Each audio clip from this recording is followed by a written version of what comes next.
The following are a few examples of the hyperside or symptoms on the hyperside of catatonia, which others have made, which are pretty great, that I want to share with you. Combativeness. Hi, good morning, Tom.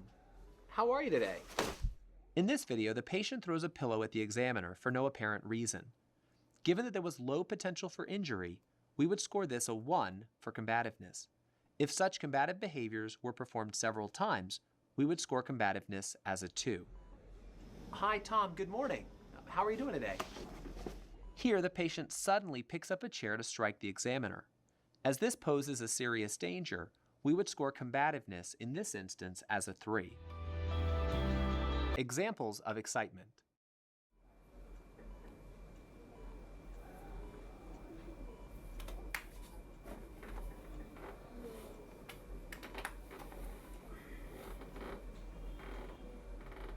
Here we see a patient squirming and unable to sit still. If this patient demonstrated rest periods, we would score this a 1 for excessive motion intermittent. Note, do not score excitement in patients with known akathisia unless the activity level clearly exceeds baseline restlessness.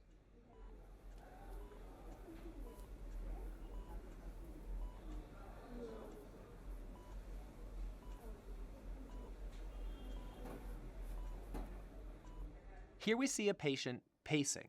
If he were to do this for the entirety of our evaluation, we would score this a 2 for constant motion, hyperkinetic without rest periods.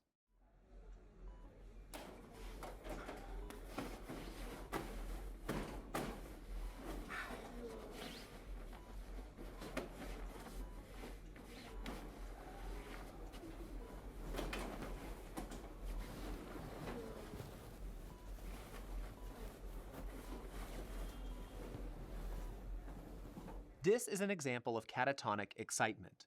We would score this kind of frenzied activity as a 3. Although rare, this behavioral emergency poses an imminent risk of harm to the patient and perhaps to others. Of impulsivity. Hi, Tom. How are you today? Is there a particular reason why you're taking off your socks? Tom, are you uncomfortable? Here, the patient abruptly decides to remove items of clothing for no apparent reason. Provided this is the only instance of such impulsive behavior, we would score this a 1 for occasional impulsivity. Hi, good morning, Tom.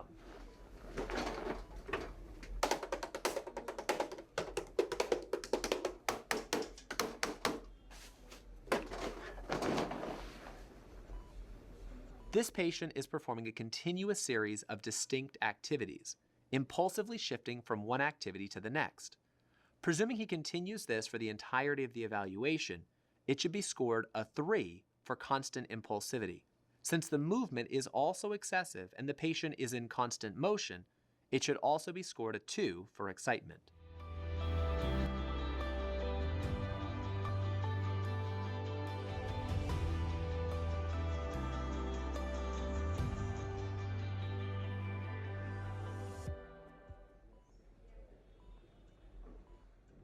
From our initial observations, we noticed a few findings already. First, he's hyperactive. He's moving almost constantly in a purposeless fashion. In fact, it appears that he's also exhibiting ambitendency. He can't decide whether to sit or stand. Immobility certainly is not an issue. Currently, he's not showing any mannerisms, stereotypies, or grimacing. Let's go talk to him.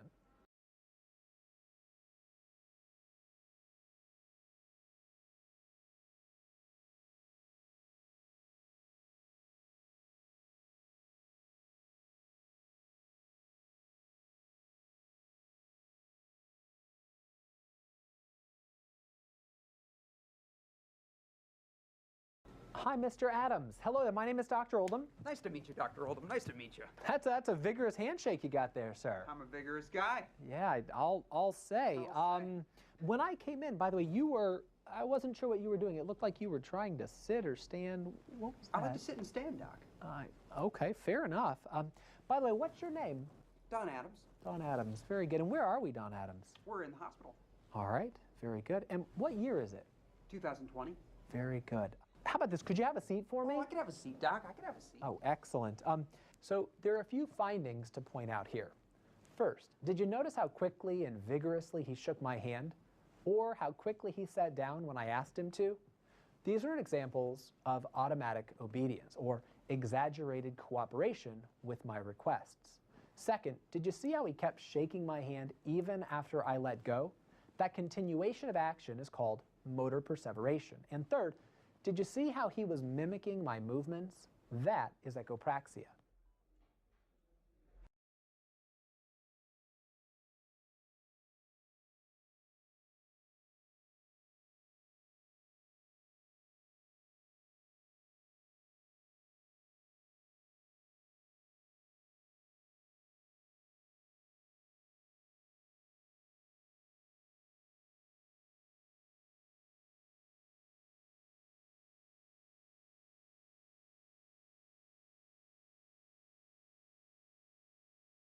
How are you feeling right now? I'm feeling great. I'm feeling great. I'm feeling great. I'm feeling great. Oh, good. Well, I'm glad to hear that.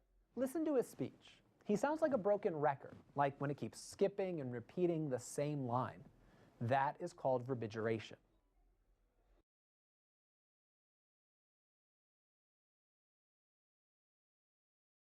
I'd like to examine your right arm if I might. Just go ahead and relax Sure, your Doc, go arm. ahead. Yeah, just relax. Yeah, relax it. Now, I'm going to let it go. I'm gonna let it I want you to just let it fall back down. fall back down. All right, great. You're going to feel some pressure here on your palm. Pressure here on your palm. Excellent. Now he's exhibiting a new speech pattern. He is clearly repeating my words. This is an example of echolalia.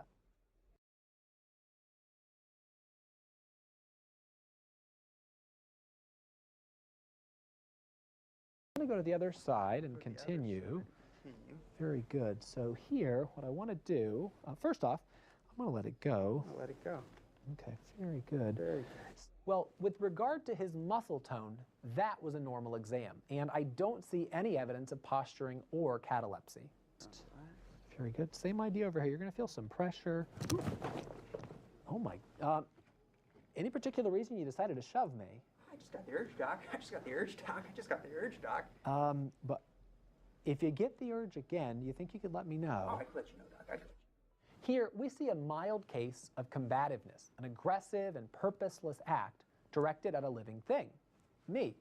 Thankfully, there was low potential for injury here, but it's important to be aware that patients with catatonia can be unpredictable and rarely be aggressive without warning.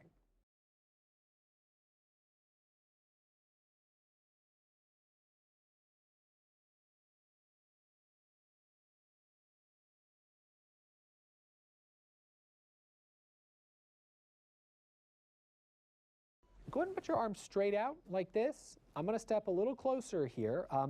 Do not let me lift your arm. I'm not going to let you lift it, Doc. Very good. Same idea. Do not let me lift it. Or you can put your arms back down. You can see that Mr. Adams does not have Mid-Gehen. And throughout the interview, he has been making appropriate eye contact. So no staring or withdrawal. Anything we can help you with today? Anything that we can help you with today? Well, I think that answers my question, actually. I appreciate your time. I'll be back in just a moment. All right, Doc. Let's review the features we've seen in this exam. Excitement, echopraxia and echolalia, verbigeration, automatic obedience, ambitendency, motor perseveration, and combativeness. Well, by now, we trust you've watched our initial video of the full assessment of a non-catatonic standardized patient, as well as seen 3 exams of standardized patients with catatonia. We hope you have a better sense of how to administer and score the Bush-Francis Catatonia Rating Scale.